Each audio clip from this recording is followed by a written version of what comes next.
selesai. Ucapkan salam kepada Bapak Guru.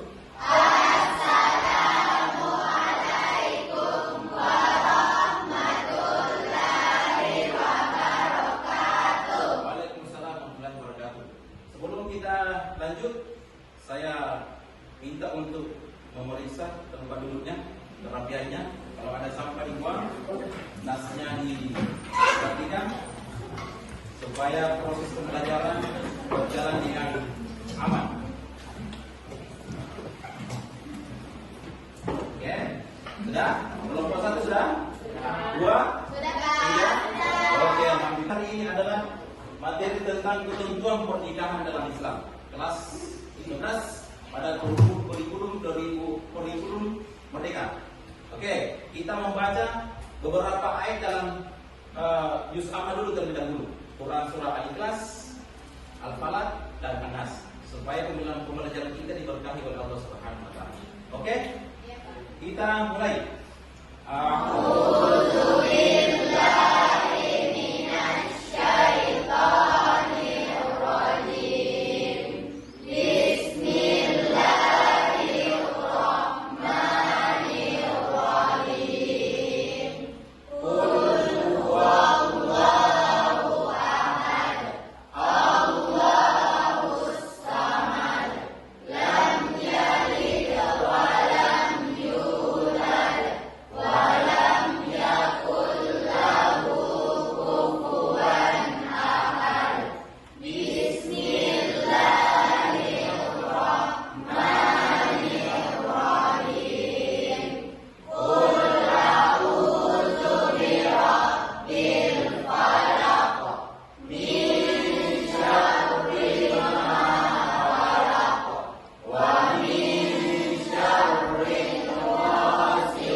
Mudah-mudahan Allah Subhanahu wa taala memberkahi dari pembelajaran kita hari ini. Baik, sebelum saya lanjut, saya mau bertanya.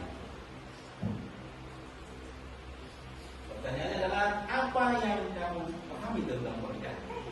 Silakan. Pernikahan itu bentuk keseriusan dalam suatu hubungan serta bentuk ibadah. Bentuk ibadah keseriusan, berikan apresiasi dulu. Yang kedua, ada lagi?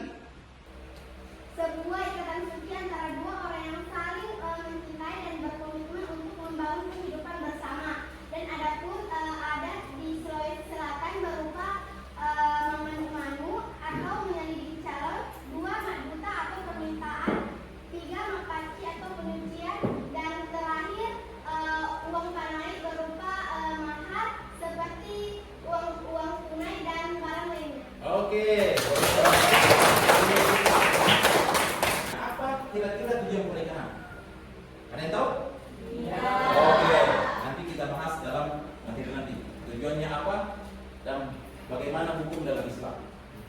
Berapa batas usia yang boleh menikah? Berapa kira-kira? 19, 16, 18.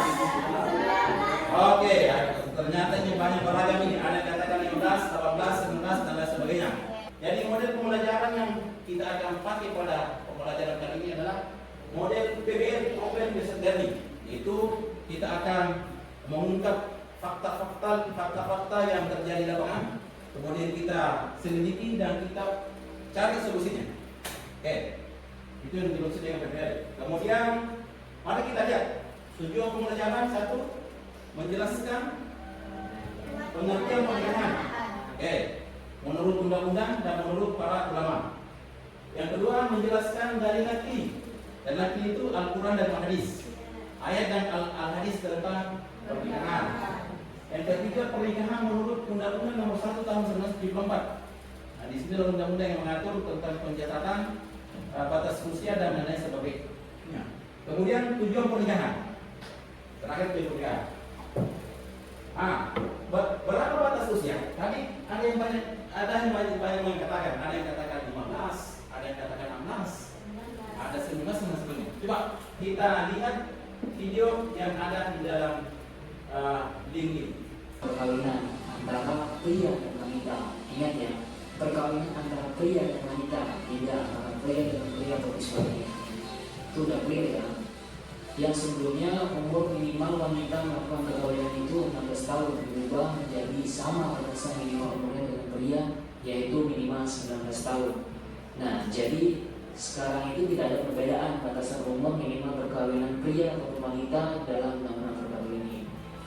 Perubahan terhadap undang-undang perkawinan tersebut salah satunya merupakan tindak lanjut daripada putusan MK nomor 22 tahun 2017. Yang salah satu pertimbangannya menyebutkan bahwa dengan adanya perbedaan batasan umur berdasarkan jenis kelamin merupakan salah satu bentuk diskriminasi. Sehingga dalam amar putusannya MK memerintahkan kepada pembentuk undang-undang untuk dalam jangka waktu paling lama 3 tahun melakukan perubahan terhadap Undang-Undang Nomor 1 Tahun 1974 tentang perkawinan, yang mana direalisasikan pada tahun 2019, yaitu pada Undang-Undang Nomor 16 Tahun 2019. Oke, sudah kita tonton. Kira-kira berikan tanggapanmu dari video yang kalian tonton tadi. Silakan. Dari video yang saya tonton tadi, ternyata di dalam Undang-Undang Nomor 16 Tahun 2019 pada pasal 7 telah terjadi perubahan tentang batas usia pernikahan. Batas usia pernikahan baik laki-laki maupun perempuan itu 19 tahun. Terus jika di bawah 19 tahun maka dapat pernikahan. Oke, apresiasi. Undang-undang terbaru batas pernikahan itu 19 tahun. Di bawah 19 tahun itu dikatakan pernikahan dini. Kenapa 19 tahun? Kita sudah lihat tadi. Oke, selanjutnya next. Saya mau bagi kelompok menjadi 4 kelompok, ya. Saya berhitung mulai dari 1 sampai 4. 1, 2, 3, 4. 1, 1, 2, 3, 4. 1, 2, 3, 4. Kita sudah membagi ke dalam 4 kelompok. Masing-masing kelompok akan mendapatkan LKPD, lembar kerja peserta didik. Kelompok ini akan kita kerjakan sesuai dengan pertanyaan yang tertera di dalam LKPD tersebut. Kelompok 1 silakan maju. Perwakilan dari kelompok 1. Oke, silakan. Kelompok 2 silakan. Oke. Saya kasih waktu 15 menit untuk berdiskusi. Silakan adakan diskusi untuk menjawab pertanyaan yang ada di dalam lembar kerja tersebut. Oke. Silakan.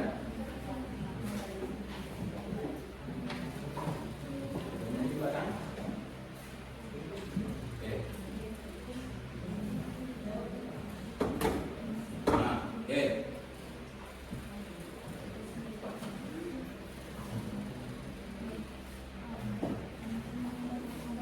Pilihan undang-undang.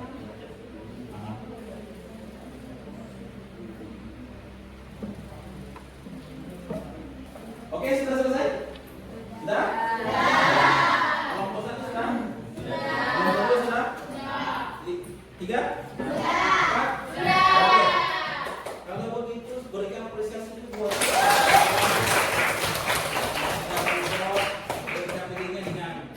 dengan waktu yang sangat singkat. Oke? Kelompok 1 silakan melakukan presentasi dari hasil yang telah dianalisa tadi? Assalamualaikum warahmatullahi wabarakatuh. Perkenalkan, nama saya Chelsea Putri, perwakilan dari kelompok 1. Di sini saya akan menjawab pertanyaan dari lembar kerja beserta didik yang diberikan oleh yang pertama yaitu sebutkan dalil nakwi tentang pernikahan. Di sini ada yaitu dan di antara tanda-tanda kekuasaannya ialah dia menciptakan untukmu istri-istri dari jenismu sendiri supaya kamu cenderung dan merasa tentram kepadanya dan dijadikannya di antaramu rasa kasih dan sayang. Sesungguhnya pada yang demikian itu benar-benar terdapat tanda-tanda dari kaum yang berpikir.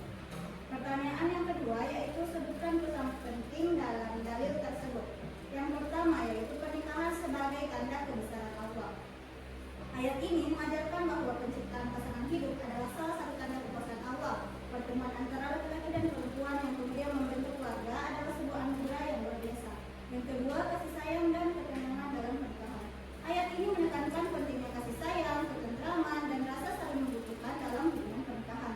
Allah menciptakan pasangan hidup untuk saling melengkapi dan memberikan kebahagiaan. Yang terakhir yaitu keluarga sebagai fondasi masyarakat.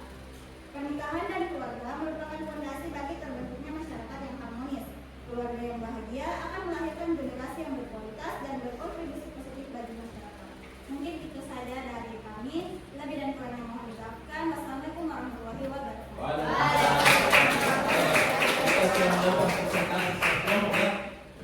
Baik, assalamualaikum warahmatullahi wabarakatuh.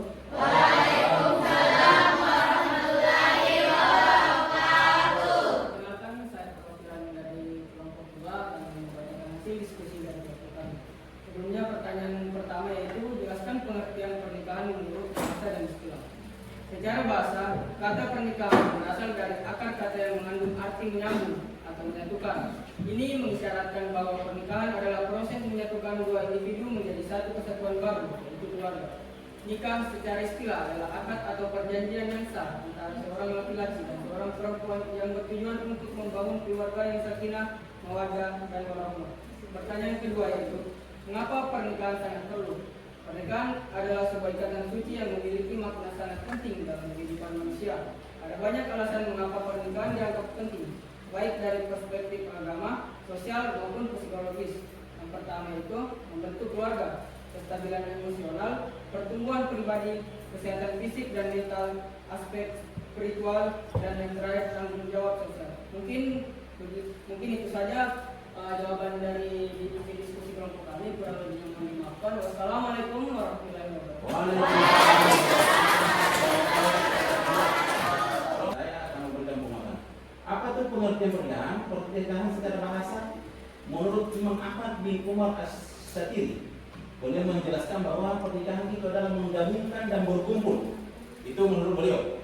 Kemudian secara istilah adalah suatu akad yang menjadikan bolehnya seorang pria dan laki-laki melakukan hubungan layaknya suami istri. Oke.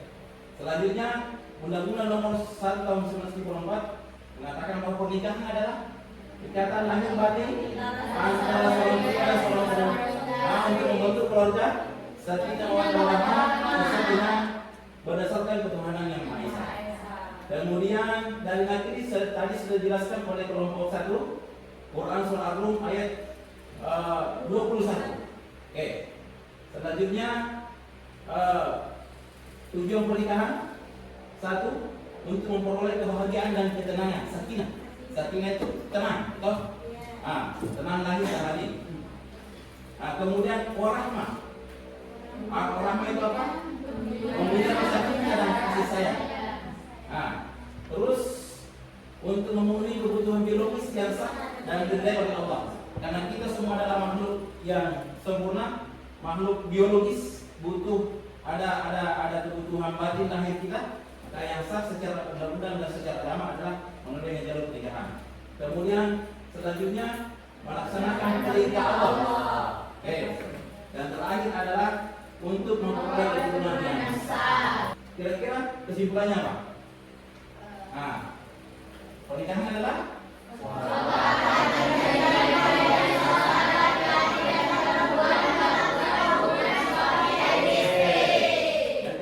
yang kedua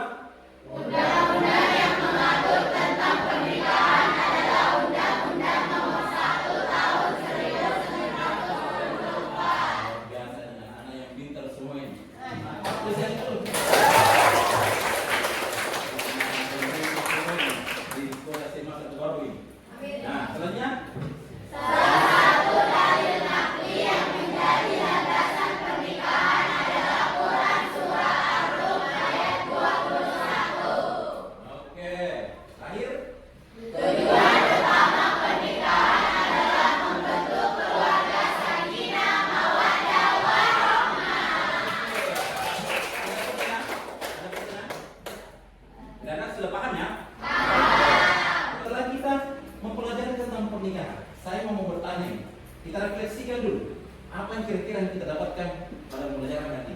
Satu. Silakan jawab kira-kira. Ada yang bisa menjawab apa yang membuat kamu tertarik pada saat belajar tadi? Oke. Apa kira-kira? Apakah undang-undangnya? Atau ketujuannya? Ada? Iya. Karena temanya menarik, terus ini kan memang sudah seharusnya kita belajar tentang pernikahan, apalagi usia kita sudah menginjak SMA. Oke, apresiasi dulu. Next. Apa yang terpenting yang kamu pelajari hari ini? Apa yang terpenting hari ini? Batas usia ya? Ya, itu mungkin yang paling terpenting. Tadi sudah ada katakan 15, 14. Sekarang sudah paham toh? Next. Apa yang ingin kamu pelajari di nanti? Rukun-rukunnya toh? Syarat-syaratnya. Apa yang harus mau dilakukan sebelum menjalani pernikahan? Oke? Oke, kita sudah melakukan pelajaran hari ini. Oke, sebelum kita tutup, saya persilakan kepada ketua kelas untuk memimpin doa sebelum kita pulang. Jadi ingat semua di jalan jangan pernah hati-hati di jalan ya. Motornya jangan diangkat-angkat. Nah, oke, jaga keselamatan. Silakan ketua kelas. Dulunya duduk gerak. Sebelum pulang mari kita bersama-sama membaca doa. Berdoa dimulai. Berdoa selesai. Ucapkan salam kepada Bapak Guru.